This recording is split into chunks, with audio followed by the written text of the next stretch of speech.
Good morning to all of you. In the last video of business studies, we discussed the chapter number 5, organizing. Under this chapter, we studied concept and definition of organization and process of organizing, as well as we studied the benefit of organizing process. Today we will discuss the important topic of this chapter, that is organization structure. You know very well, organizing is a process whereas the organization is a result. With the help of organizing process, we can easily make a effective organization and make a efficient organization structure. So an organization structure is the outcome of the organizing process. It can be defined a framework within which managerial and operating tasks are performed. So it is a framework within the which managerial and operating tasks are performed. It is also specify relationship between people, work and resources. With the help of organization structure, we establish the relationship between people, work and resources available in the organization. An organization is a structure of relationship between various positions of the enterprise. This structure facilitates the flow of work and communication in the enterprises. So what is organization structure? Organization structure is the framework within which managerial and operating tasks are performed, and it specifies relationship between people, work and resources. How many types of organization structure? There are basically two types of the organization structure. The first one is functional structure and divisional structure. In the last video, we also discussed the organizing process. Under this process of organizing, we studied mainly 4 steps. The first step is identifying and division of work. Number second is departmentalization. You know what is departmentalization? Departmentalization means grouping of same activities. When we group the same activity, it is called departmentalization. And departmentalization can be effective, can be implemented with the help of function or division.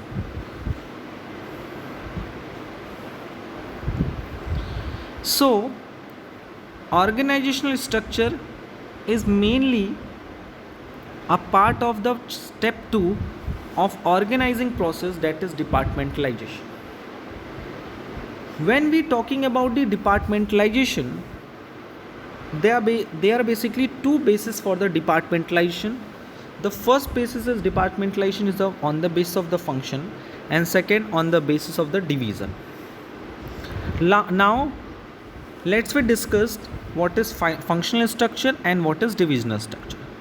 Functional structure means departmentalizations or making a department on the basis of function, whereas a divisional structure means making a department or departmentalization on the basis of division. So this topic is mainly related to the second step of the organizing process, that is departmentalization. What is functional organization or departmentalization on the basis of function? Let us start. An organization structure in which departments are created on the basis of different functions performed in the organization is called functional structure. All the departments in such organization report to a coordinating head, that is a manufacturing concern is divided into 4 departments: production, sales, purchase and finance. So what is functional structure? जब कोई भी organisation के different department जो create किए जाते हैं वो किस बेसिस पे किए जाते हैं? उनके फंक्शन के अकॉर्डिंग किए जाते हैं, उसे हम लोग फंक्शनल स्ट्रक्चर कहते हैं। जैसे कोई एक मैन्युफैक्चरिंग कंसर्न है, मैन्युफैक्चरिंग कंसर्न का मतलब एक ऐसा ऑर्गेनाइजेशन जिसका काम होता है सामान बनाना और फिर उसको बेचना और उससे प्रॉफिट अर्न करना। तो सामान बनाने के लिए उससे पहले रॉ मटेरियल्स चाहिए, सो उसके लिए परचेज डिपार्टमेंट की ज़रूरत है। फिर रॉ मटेरियल से उसे क्या चाहिए? फिनिश प्रोडक्ट बनाना है, सो उसे किसकी ज़रूरत है? प्रोडक्शन डिपार्टमेंट की ज़रूरत है। सामान बनाने के बाद फिर उसे लोगों तक पहुंचाना है ताकि हम सेल्स कर सकें, तो उसके लिए फाइनेंस डिपार्टमेंट की ज़रूरत है। एक्चुअली फाइनेंस डिपार्टमेंट की ज़रूरत सबको है, क्योंकि बिना पैसे के ना तो हम गुड्स को परचेस कर सकते हैं, ना प्रोडक्ट प्रोड्यूस कर सकते हैं, ना तो सेल्स कर सकते हैं। सो एक ऑर्गेनाइजेशन, एक मैन्युफैक्चरिंग कंसर्न को अपने गुड्स को बनाने से लेकर कस्टमर तक पहुंचाने तक के लिए उसे अपनी पूरी एक्टिविटी को 4 पार्ट में बांटना पड़ता है on the basis of their function, that is the purchase department, production department, sales department and finance department. So I hope you can easily understand what is functional structure. When organizational structure is divided or the departments are created on the basis of different function performed in the organization.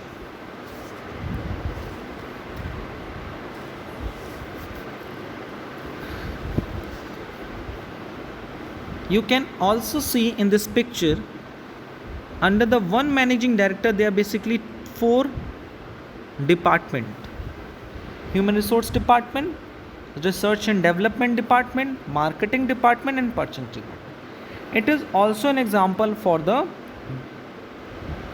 functional structure. So I hope you can easily understand how company or firm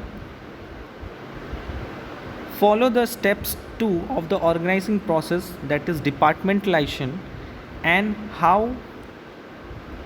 organization can create their department on the basis of function. Now we will discuss where functional structure is suitable and where is not.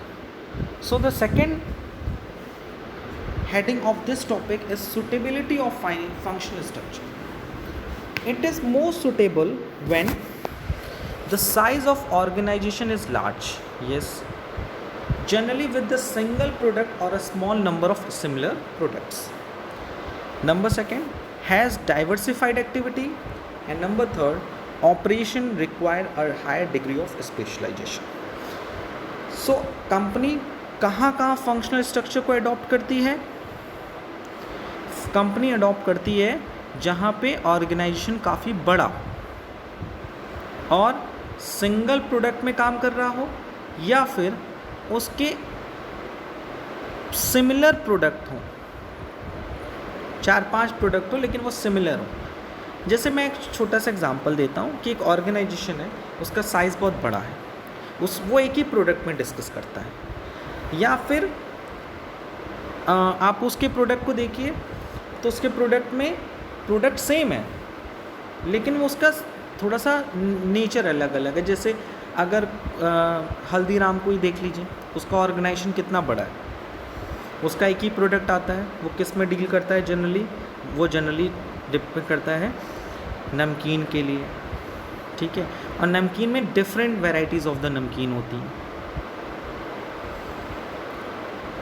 कुछ मूंग की नमकीन होती है, कुछ बादाम की नमकीन होती है, कुछ मिक्सचर्स होते हैं, कुछ काजू होते हैं. होता है कि नहीं होता? तो वहाँ पे हम किस स्ट्रक्चर की बात करते हैं? फंक्शनल स्ट्रक्चर की बात करते हैं. एंड डाइवर्सिफाइड एक्टिविटी, यानी वो अपनी एक्टिविटी को डाइवर्सिफाई करना चाहता है अगर कोई ऑर्गेनाइजेशन, तो उसके लिए फंक्शनल स्ट्रक्चर बहुत अच्छा है, यानी वो अपने एक्टिविटीज़ को बांटना चाहते हैं तब तो बढ़िया ही है. Operations required a high degree of specialisation. When any organisation needs high degree of specialisation in the operation, यानी वो अपनी एक्टिविटी में ये चाहता है कि स्पेशलाइजेशन हो, तो उसके लिए वो क्या करेगा?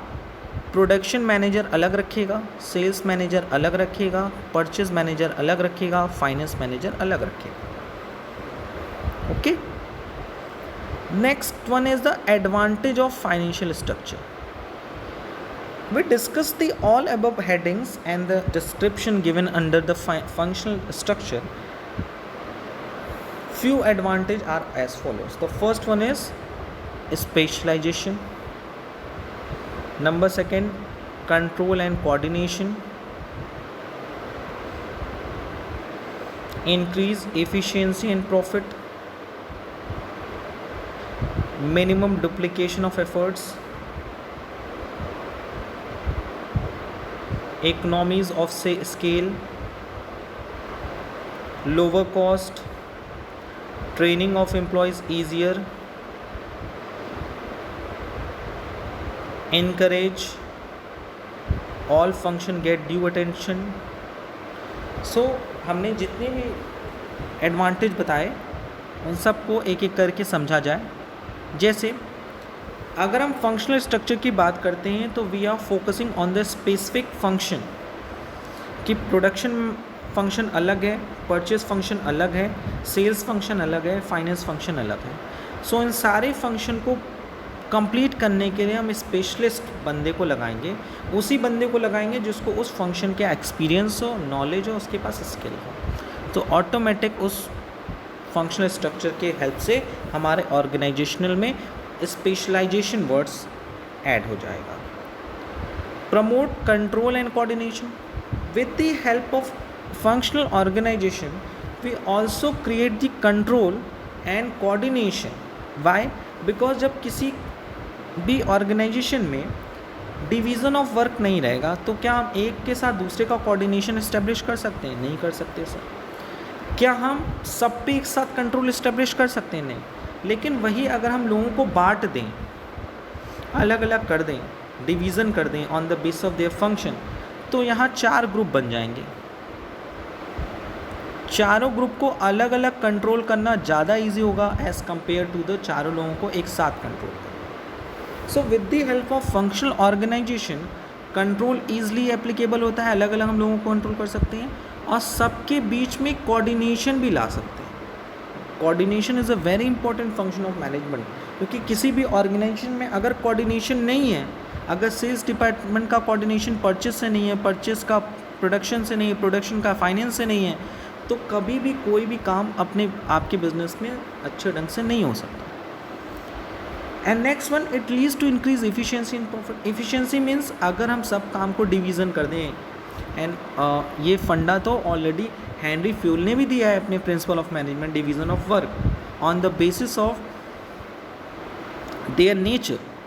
तो जाहिर सी बात है कि हम क्या करेंगे, completing the task on time as well as the minimum wastage of the resources. और जब हमारा मिनिमम वेस्टेज ऑफ रिसोर्स होगा तो कॉस्ट क्या होगी, कम होगी, टाइम भी कम लगेगा, तो प्रॉफिट हमारी क्या होगी, इंक्रीज हो जाएगी. Next one, minimum duplication of efforts.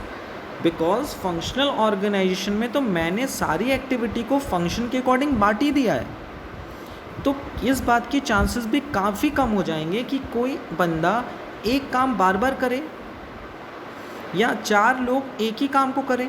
ऐसा तो होगा नहीं. सबको काम अपना मिला हुआ है, सबको अपना वर्क मिला हुआ है, सब अपने अपने वर्क को करेंगे.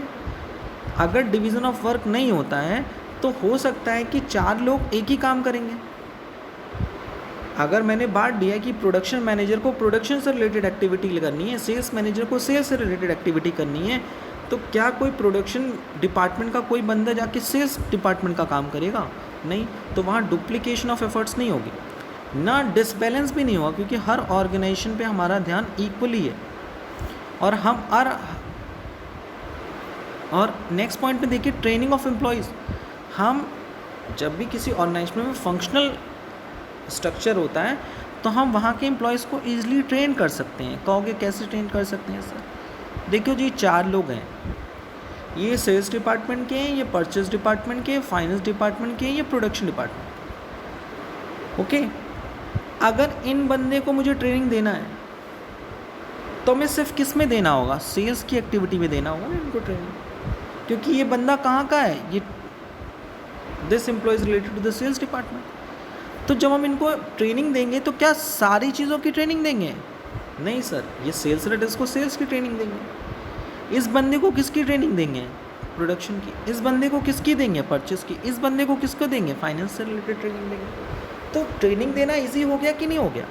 अगर एक ही बंदे को हम चारों चीज़ों की ट्रेनिंग दें तो क्या वो इनपुट ले पाएगा? नहीं सर, वो तो गुस्सा आ जाएगा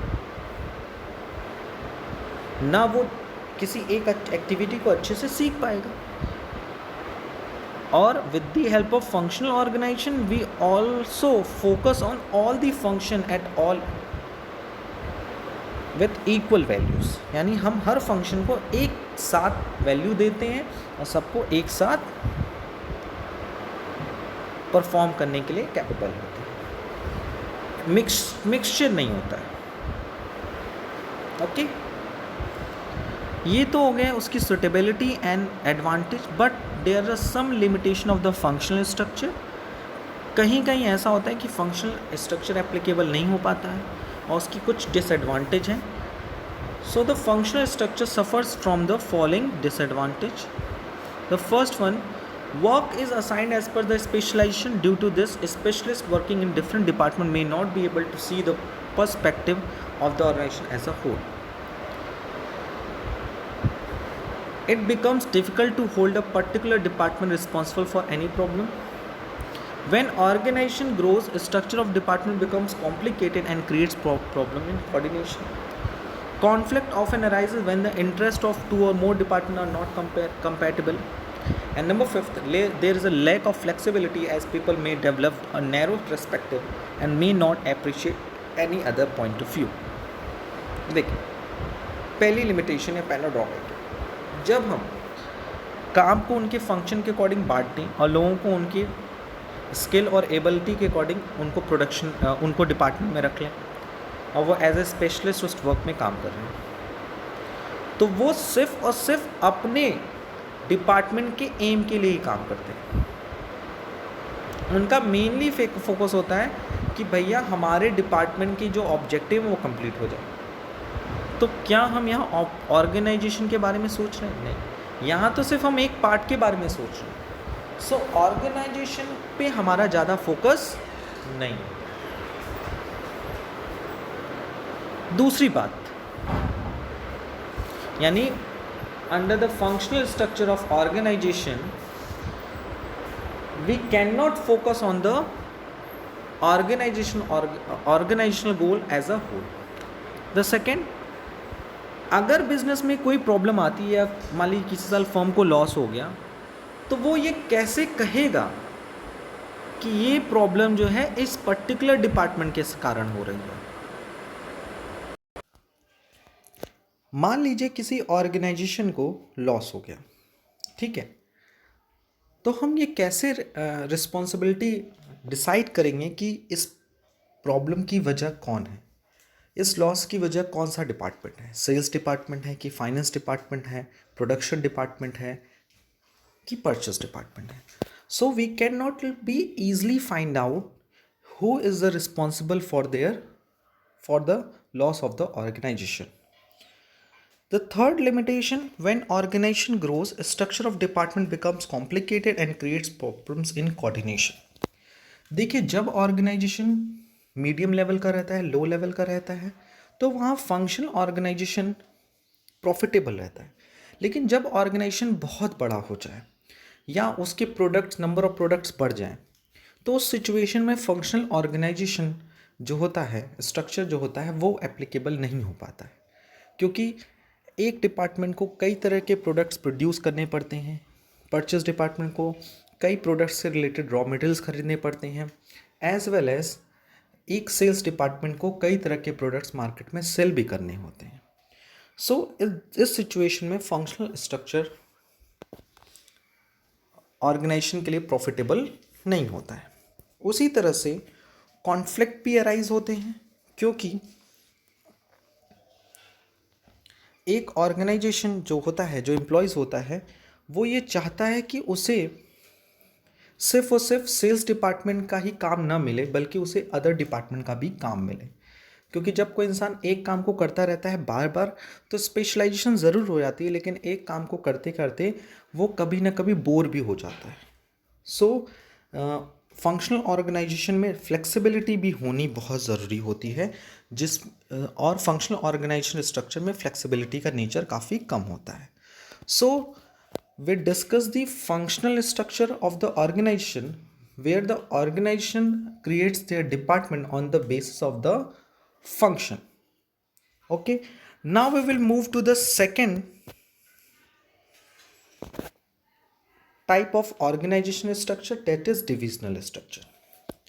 An organizational structure in which various departments are created on the basis of product, territory or region is called divisional structure. यानी जब किसी ऑर्गेनाइजेशन को हम उनके प्रोडक्ट के अकॉर्डिंग, उनके रीजन, टेरिटरी के बेसिस पे बांट देते हैं। जैसे कि एक बड़ा सा ऑर्गेनाइजेशन जो पूरे इंडिया में वर्क करता है, तो उसके लिए मैंने उसको टेरिटरी के अकॉर्डिंग या रीजन के अकॉर्डिंग बांट दिया कि this department is related to the south, this department related to the north, east, west, okay. इस तरह से मैंने उनको क्या कर दिया, डिपार्टमेंट को क्रिएट कर दिया। या फिर जब कोई ऑर्गेनाइजेशन मल्टी प्रोडक्ट में बिजनेस करता है, तो उस केसेस में हम उनके प्रोडक्ट्स के अकॉर्डिंग बांट देते हैं। जैसे एक कंपनी जो है वो मेडिसिन के बिजनेस में भी प्रोडक्ट बनाती है, एज वेल एज वो ग्रोसरी प्रोडक्ट्स भी बनाती है, एज वेल एज वो इलेक्ट्रॉनिक प्रोडक्ट्स भी बनाती है। तो इस केसेस में हम उनका डिवाइडेशन, उनका डिपार्टमेंटलाइजेशन उनके प्रोडक्ट्स के अकॉर्डिंग करते हैं। So under the divisional structure each unit has divisional manager who is responsible for the performance and has the authority over their division. Each division is further divided into functional unit like production, sales and etc. The divisional head is closely responsible for the profit or loss of their division. और जो organisation होता है ना, वो पूरा profit and loss उस division manager के ऊपर ही डिसाइड करता है। अगर उस डिवीज़न में अगर प्रॉफिट होता है तो उस डिवीज़न मैनेजर को अप्रिशिएट किया जाता है, अगर लॉस होता है तो उसके लिए उसको रिस्पॉन्सिबल भी ठहराया जाता है। You can easily understand the concept of divisional organization. Suppose a company has a 4 division. A company deals in the 4 products like cosmetic, garments, footwear, skin care and medicine. So उसके लिए वो क्या करेगा, पहले अपने ऑर्गेनाइजेशन को on the basis of product divide करेगा। तो ये उसके हो जाएंगे division, division 1, division 2, division 3, division 4 and division 5, and thereafter further they classify their products and their division furtherly classified on the basis of their function like human resource, marketing, research and development and purchasing. So divisional structure is the advanced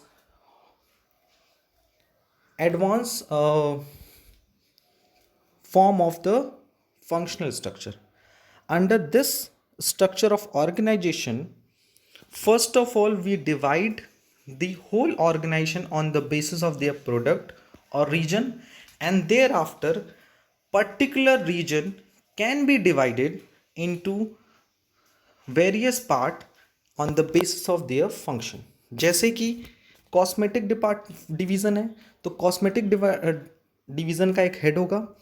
वो cosmetic division क्या करेगा, फिर cosmetic division को, cosmetic part को उनके function के according divide करेगा। जैसे कॉस्मेटिक को परचेस कौन करेगा, प्रोडक्ट प्रोड्यूस कौन करेगा, उसकी सेल्स कौन करेगा, उसका फाइनेंस का रिकॉर्ड कौन रखेगा, उसी तरह से गारमेंट्स में भी किया जाएगा। So you know very well, आपको ये चीज़ ईजिली समझ में आई होगी कि under the divisional structure divided the organization can be divided firstly on the basis of their product and region, and thereafter each division, each products, departments, region department can be furtherly classified on their function. Next step, what is the suitability of divisional structure? Where is divisional structure suitable? The first one, organization which deals in large variety of products using different resources. Growth prospects are high. Organization want to diversify into different product and even expand to different territories. यानी कि divisional structure वहाँ suitable होता है जहाँ कोई भी organisation कई तरह के प्रोडक्ट्स के साथ डील करता है और जहाँ वो अपने ऑर्गेनाइजेशन को बहुत बड़े लेवल में ग्रो करना चाहता है और ये चाहता है कि वो उसका ऑर्गेनाइजेशन डाइवर्सिफाई हो, अपने बिजनेस को काफ़ी एरिया में एक्सपेंड करना चाहता है। जैसे कोई ऑर्गेनाइजेशन सिर्फ यूपी में वर्क करता है लेकिन वो चाहता है कि उसका ऑर्गेनाइजेशन अब सिर्फ यूपी में वर्क ना करे बल्कि यूपी के साथ साथ वो बिहार में, दिल्ली में, राजस्थान में, गुजरात में भी उसका ऑर्गेनाइजेशन वर्क करे। सो उसके लिए वो अपने ऑर्गेनाइजेशन को फंक्शन के अकॉर्डिंग ना बांट करके पहले वो उसको डिवीज़न के अकॉर्डिंग, रीजन के अकॉर्डिंग बांटता है। वहाँ उस डिवीज़न का हेड अपॉइंट करता है और हेड जो होता है हर डिवीज़न को उनके फंक्शन के अकॉर्डिंग डिवाइड करता है। क्या क्या एडवांटेज हैं डिविजनल स्ट्रक्चर के? The following advantage of divisional structure. The first one, it helps to the manager to develop varied skill related to the product and facilities manager development। यानी with the help of divisional structure manager जो होता है वो उस product के में skill develop तो करता ही करता है, साथ ही साथ उसे वेरियस फंक्शन में भी एक्सपीरियंस मिलता रहता है। यानी एक ही बंदे को प्रोडक्ट्स हैंडलिंग की स्किल भी आने लगती है। Fixation of responsibility and accountability is easy as divisional head are responsible for the profit and loss of their division। Yes, ये इस स्ट्रक्चर में ये easily हम आइडेंटिफाई कर सकते हैं कि कौन सा division head profit and loss के लिए रिस्पॉन्सिबल है, क्योंकि जब भी प्रॉफिट एंड लॉस पूरे ऑर्गेनाइजेशन का क्रिएट होता है तो पहले division wise profit and loss create होता है, फिर एज अ होल ऑर्गेनाइजेशन का प्रॉफिट एंड लॉस क्रिएट होता है। अगर किसी डिवीज़न में लॉस है तो उसके डिवीज़न हेड को ही उस प्रॉफिट एंड लॉस के लिए रिस्पॉन्सिबल किया जाता है। With more initiative and flexibility division are taken much faster in divisional structure. Yes, क्योंकि इसमें आपको पता है कि हम फंक्शन के अकॉर्डिंग पूरे ऑर्गेनाइजेशन नहीं क्रिएट करते, डिवीज़न के अकॉर्डिंग। तो जो उसका डिवीज़न हेड होता है वो फ्री होता है कि वो डिसीजन ले सके। और with the help of divisional structure एक कंपनी अपने आप को ईजिली एक्सपेंड कर सकती है, ग्रो कर सकती है। और इस काम को करने से मुझे लगता नहीं है कि डिविजनल स्ट्रक्चर बिजनेस के लिए लॉस मेकिंग होता है। It is a profitable for the business. क्या क्या ड्रॉबैक हैं उस पर भी डिस्कस कर लेते हैं। क्या क्या डिसएडवांटेज हैं डिविजनल स्ट्रक्चर के? तो डिविजनल स्ट्रक्चर से सबसे इम्पोर्टेंट ड्रॉबैक ये देखने को मिलता है कि इससे डिफरेंट डिवीज़न के बीच में कॉन्फ्लिक्ट क्रिएट हो सकता है इस बात को लेकर, allocation of fund and other resources, कि फ़ंड किसको कितना मिलना है। क्योंकि आपको पता है एक दूध में जितनी भी चीनी डालोगे वो चीनी उतनी मीठी होगी। तो ये डिपेंड करता है कि ऑर्गेनाइजेशन किस डिवीज़न को सबसे ज़्यादा रिसोर्सेज एंड मनी इन्वेस्ट करता है। जाहिर सी बात है जहाँ हम ज़्यादा पैसा लगाएंगे वहाँ हमें ज़्यादा रिटर्न आएगा। सो इस चीज़ को लेकर डिफरेंट डिवीज़न के बीच में कॉन्फ्लिक्ट रहता है। दूसरा ये भी देखने को मिलता है, there is a duplication of physical facilities and function which leads to increase in cost. With divisional structure में ये देखने को मिलता है कि सेल्स फंक्शन जो है वो कई तरह के डिवीज़न अप्लाई करते हैं। सो एक कंपनी को डिवीज़न वाइज यहाँ फंक्शन प्रोवाइड करना पड़ता है, तो उसे नंबर ऑफ़ एम्प्लॉयज़ भी ज़्यादा चाहिए होते हैं, जिससे उस कंपनी की कॉस्ट इंक्रीज़ होती है। जैसे सपोज़ हमें यूपी का सेल्स डिपार्टमेंट अलग होगा, गुजरात का सेल्स डिपार्टमेंट अलग होगा, तो दोनों में सेल्स एम्प्लॉयज़ होंगे और दोनों ही सेम काम करेंगे, तो डुप्लीकेशन ऑफ वर्क भी हो रहा है ऑर्गेनाइजेशन के लिए, बट वो अपना काम अलग अलग डिवीज़न के लिए करेंगे। Greater autonomy to divisional heads में lead to misuse of authority. ये भी देखने को मिलता है कि डिविजनल हेड के पास उस पूरे डिवीज़न का क्या होता है, अथॉरिटी मिल जाती है। कभी कभी अथॉरिटी ज़्यादा होने के बाद कारण वो अपनी अथॉरिटी को मिसयूज़ भी करते हैं। And the more important things, manager in each division focus on their own objective without thinking of the organisation goal. हर डिविजनल मैनेजर हेड को ये लगता है कि उसे अपने डिवीज़न की ग्रो के बारे में सोचना है। उसका डिवीज़न अगर प्रॉफिट एंड लॉस में है तो उसकी जॉब सिक्योर्ड है, यानी वो ऑर्गेनाइजेशन गोल पे उतना ज़्यादा फोकस नहीं करता, बल्कि वो सिर्फ अपने डिविजनल गोल पर ही फोकस करता है। सो यहाँ कहीं ना कहीं ऑर्गेनाइजेशनल गोल को उतना मायने नहीं दिया जाता है, बल्कि वो अपने individual objective that is which are related to the division, उस पर ज़्यादा फोकस किया जाता है।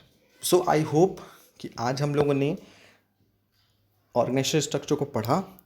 इम्पॉर्टेंट पार्ट ये है इस टॉपिक का ये कि जब हम ऑर्गेनाइजिंग प्रोसेस पढ़ रहे थे तो उसमें कई स्टेप्स थे, जिसमें दूसरा स्टेप था डिपार्टमेंटलाइजेशन, यानी after identifying and division of the work, similar types of the work will be grouped in one department. This is known as departmentalization. The firm or company make their department on the basis of function or on the basis of their product and territory. So the basically departmentalization can be created by the two can be divided into two parts. The first one is the function, and number two on the basis of products and territory or region. At the end of this video, let's say revise. There are basically two method of departmentalization. The first one is functional structure. It means departmentalization on the basis of function. Under this structure, whole organization divided or make their department on the basis of function, that is sales, production, purchase, finance, human resource. Whereas divisional structure is the extension of the functional structure. Under this type of departmentalization, company make their department on the basis of their products, their various products, their region, their territories, and thereafter each division, each product's units, each territory further classified on the basis of function performed under this unit. So I hope कि आज आपको हम लोगों ने जो भी discuss किया, what is organisation structure and what is the types of organisation structure, वो ईजिली समझ में आया होगा। एंड इससे इम्पोर्टेंट एक बात और, एक अलग टर्म लास्ट में हम आपको प्रोवाइड करें, that is span of management. What is span of management? तो in simple word we can say number of subordinate then can be effectively managed by a superior.